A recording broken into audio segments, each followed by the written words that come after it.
Você já parou para pensar como que lançamento funciona?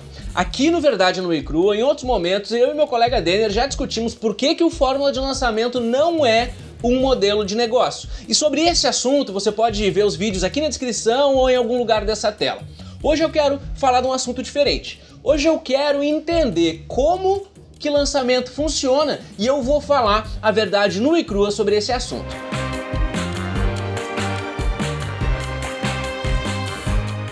Lançamento não é uma estratégia nova e de que funciona a gente até já sabe. A questão aqui que eu quero levantar com vocês é por que lançamento funciona e quais estímulos podem fazer um lançamento performar melhor. Então fica atento que eu encontrei essa explicação numa pesquisa de marketing de pesquisadores da Universidade do País de Gales, de Londres, na Inglaterra, e do sul da Califórnia, que encontraram uma maneira de explicar por que existe uma grande adoção de produtos novos e como fomentar para que essa adoção seja ainda mais intensa. Então vamos lá. O grande lance do lançamento de um novo produto, é a expectativa que esse público tem na implementação dessa metodologia, desse produto e dos benefícios positivos que isso vai gerar. However, muitas vezes existe um atrito, principalmente quando não existem claras definições de que esse produto funciona, ou de que não existe uma vasta afirmação de que esse produto funciona. Isso muitas vezes é onde os lançamentos acabam ficando mais desafiadores. Então a gente sabe que a estrutura de lançamento é simples, é promover, ou razoavelmente simples, ela é promover conteúdo para gerar o interesse sobre uma solução, sobre um produto do qual existe uma forte escassez relacionada à aquisição daquele produto e que vai fomentar, vai mover o usuário, o cliente, o público a comprar isso num breve espaço de tempo. Em linhas bem gerais, isso é que um lançamento promove. E aqui nesse estudo a gente entende alguns pontos que vão fazer isso performar mais ou menos, e principalmente quando a gente tem que pivotar a nossa comunicação para atingir o objetivo maior do lançamento, que é provavelmente vender pra caralho. Muitas vezes o produto de lançamento é um produto novo, é uma nova solução e que não tem um largo track record de resultados implementados, e isso pode fazer com que se gere uma fricção, ali um atrito no momento do cliente, do público, de fato realizar essa conversão.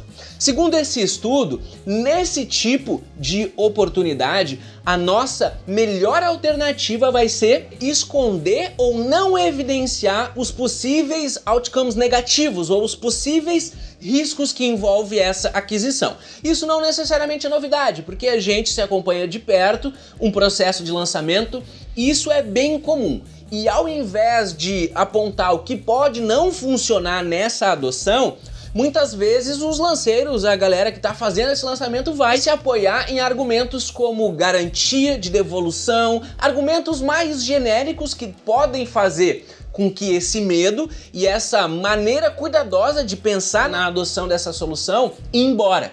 E de que, bom, se eu tenho essas, do ponto de vista do público, se eu tenho essas garantias amplas, os possíveis problemas não vão ficar evidentes. E essa é uma maneira relevantíssima de diminuir as objeções frente à aquisição quando um produto não é largamente testado.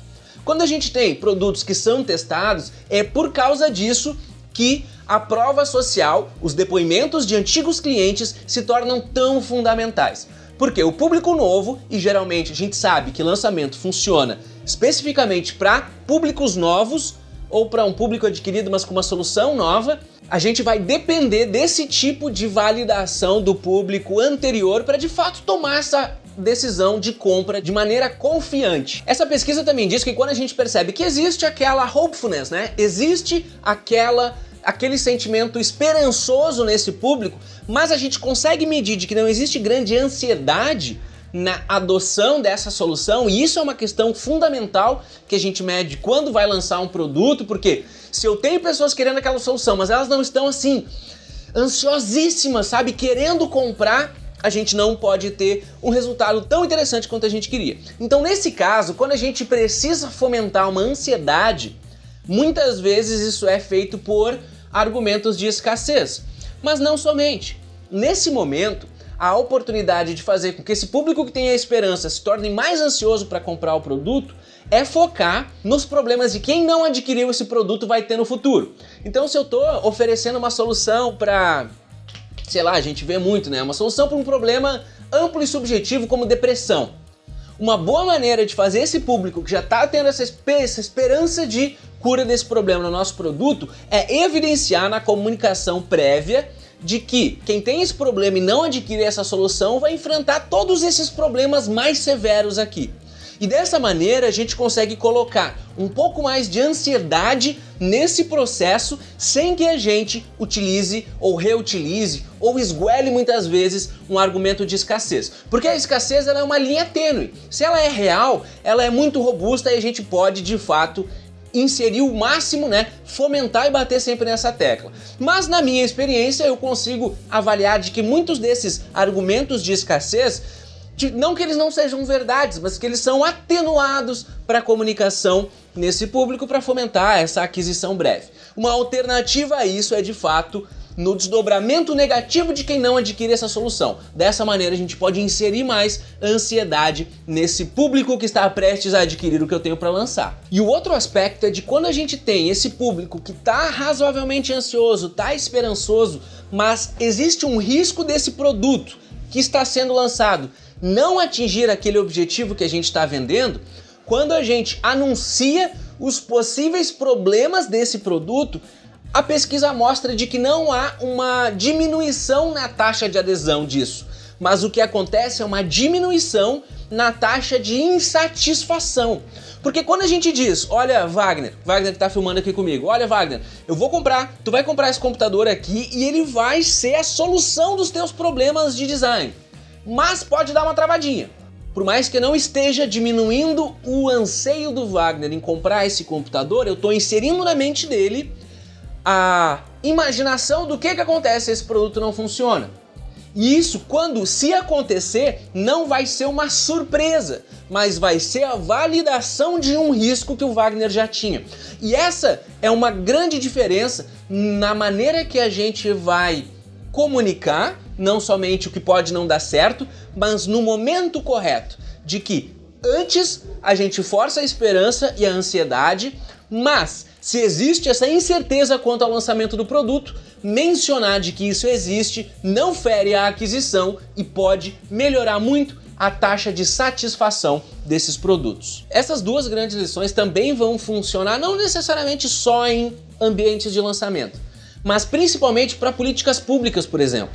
E é muito do que essa pesquisa também traz na sua versão completa, de que quando existe um produto que deve ser rapidamente absorvido pelo público-alvo, vamos dizer, quando o mundo teve que proclamar de que usar máscara é importante nesse período de pandemia.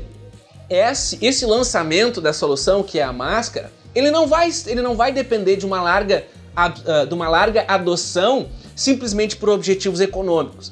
Ele está sendo promovido para que haja uma larga adoção das máscaras, para que haja um controle do problema pandêmico.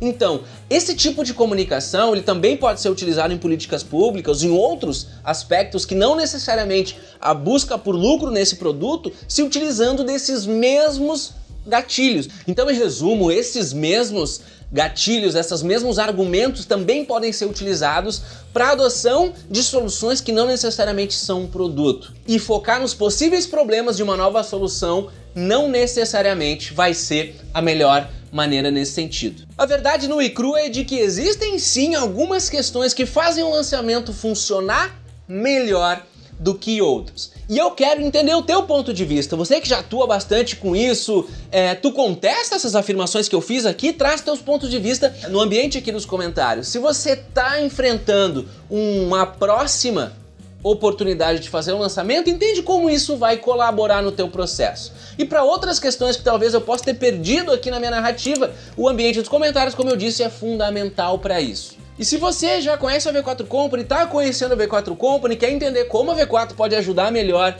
a sua empresa, ou como a V4 inclusive pode se tornar um ambiente pelo qual tu produz, entra agora em v4company.com, preenche o formulário, chama a atenção que os nossos especialistas vão te retornar pelo telefone, preferencialmente, para fazer você entender como a V4 pode te ajudar. Eu sou Daniel Grudzinski, Equity Partner da V4 Company, e o nosso negócio é vender o seu.